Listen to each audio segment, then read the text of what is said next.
আবার আরেকটা বের হয়েছে জনাব তাহিরি, তিনি বললেন আল্লাহর ধন রাসূলকে দিয়া, রাসূল গেলে আল্লাহ গেলেন গায়েব হইয়া।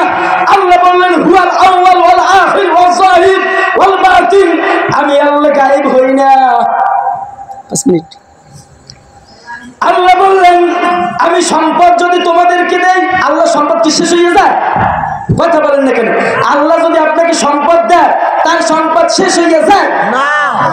রাসূলের সম্পদ খাজাকে দিয়ে রাসূল জানি কোথায় গেলেন। একটা প্রান্ত আছে তার নাম তাহিরি, তিনি বাংলার জমিনকে ওই নাস্তিক ব্লগার, এরপরে স্বৈর শাসক যিনি 15 বছর দিয়ে পুলিশ মিডিয়া সেনাবাহিনী দিয়ে দেশ পরিচালনা করেছে, তাদের পা চাটা গোলামি করেছে ওই তাহিরি সাহেব, ঠিক কিনা ভাই?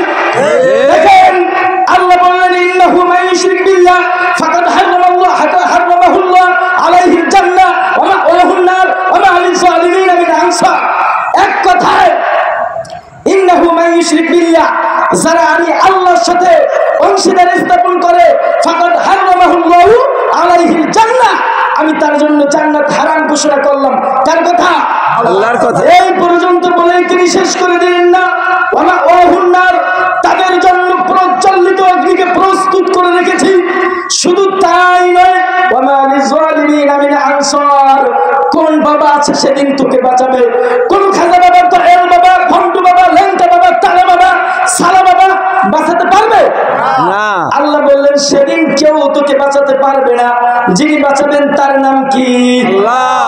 সুতরাং 2 মিনিটের মধ্যে শেষ করব।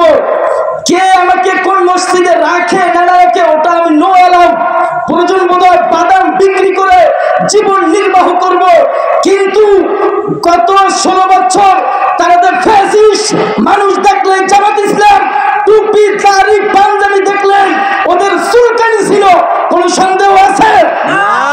সুতরাং বুঝতে হবে ফেরাউনকে, নমরুদকে জুতার বাড়ি দিয়ে আল্লাহ বিদায় করে দিয়েছেন। বাংলাদেশের নব্য নমরুদকেও ছাত্র জনতার আন্দোলনের মাধ্যমে মানুষ বিদায় করেছে কিনা?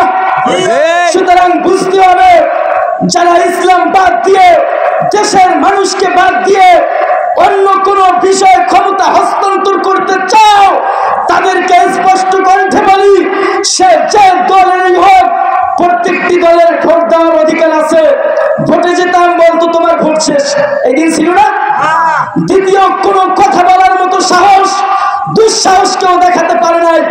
কিন্তু ভবিষ্যতে যদি কোনো ব্যক্তি বলে